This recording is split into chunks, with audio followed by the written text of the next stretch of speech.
Hey, everybody, Pastor Steve with you. This month is flying by. I know December can be busy, but the truth is we tend to enjoy it and sometimes think, man, it's going by too fast, hoping it slows down so we can enjoy it even more. I hope you're slowing down enough to really every day spend time in God's Word, enjoying the presence of Jesus in your life. In our Bible reading plan here at First Baptist for our devotion today, we are in Matthew chapter 11. And the verses that spoke to my heart, I summarized what God spoke to me in my journal this way. Those who refuse to believe, those who just choose not to believe Jesus, those who refuse to believe will always find a reason. They will always find an excuse. In this chapter, Jesus spends some time talking about John the Baptist and calls him a great prophet. And then he speaks very candidly to some people in verses 18 and 19. He says, "For John came neither eating nor drinking." Remember, John lived out in the desert and ate locust and wild honey. He was different. So John came neither drinking nor eating. He wasn't, he wasn't having the normal menu that most people lived on, in other words. And they say he has a demon. He's crazy. He's weird. Then the Son of Man came. Jesus, referring to himself, said, "Now I came eating and drinking." I'm different than John because he ate locusts and wild honey. I eat the same stuff you all eat. Now you called John. You said John, who lived a very disciplined, sacrificial lifestyle, I guess you could say. You said he's crazy. He's possessed by a demon. Now me, I eat and drink like you do. But you call me a gluttonous and a drunkard. Okay, so I'm a gluttonous. I'm guilty of gluttony and alcoholism. You're saying. A friend to tax collectors and sinners. You don't like who I hang out with. John was out in the desert, a loner. People came to him. I go to people. I go to the down and out, the prostitutes, the tax collectors and sinners. And you criticize me. In other words, John and I are polar opposites in some ways. Okay? John's out in the desert, isolated. I'm with the people all the time. People went to John. I go to people.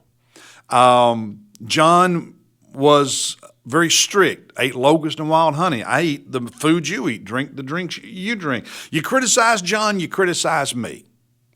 Bottom line, if people don't want to believe, they will find a reason.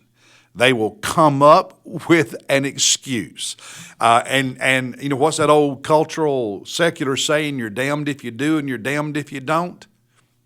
If somebody does, listen, brothers and sisters, if you have a good friend, a coworker, a classmate, a neighbor, a relative who doesn't want to believe Jesus, you cannot make them believe.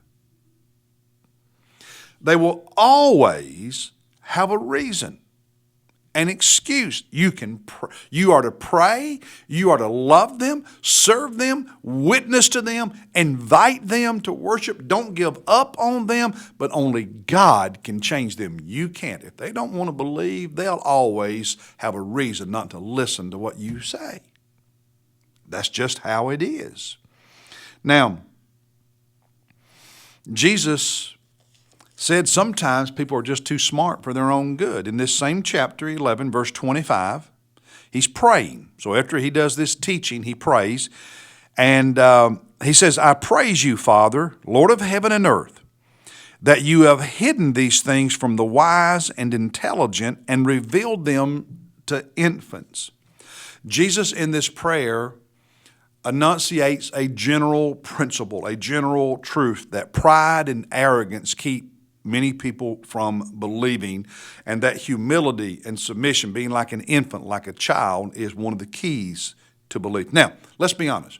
We all know really smart, intelligent people who are believers, but we also know many smart and intelligent people who are not believers. We all know less educated people who are believers, and we know a lot of less educated people who are not believers. So it's not that. It's the attitude. Are you a know-it-all? The person you're sharing the gospel with, inviting to church, are they a know-it-all? Do they listen to anybody? Are they teachable? Or are they, they could be uneducated or very educated and be a know-it-all. I know uneducated people who are jerks. Don't listen to anybody. And because of that, they keep making the same mistakes over and over and over, right? And I know educated people who do the same thing. It's not that. It's the attitude. Are you an arrogant person or an humble person, a teachable person or not? That goes a long way toward determining whether or not somebody actually believes. And as disciples, as followers of Jesus, I think that is important when it comes to us being teachable and continuing to grow as a follower of Jesus. But when it comes to this thing of evangelism, like we talked about yesterday, just understand, God is the only one who can convict people and convince people and draw people and save people. You and I cannot do that. But if someone doesn't want to believe, they will always have an excuse. If they want to believe, they will have an humble spirit that seeks the truth and that listens not only to you but to God. The attitude, the heart, the disposition matters. Just like we said yesterday, when you're being an evangelist, your demeanor matters. All those things matter. They always do. That's the word for today. Hey, look forward to being with you tomorrow. God bless you.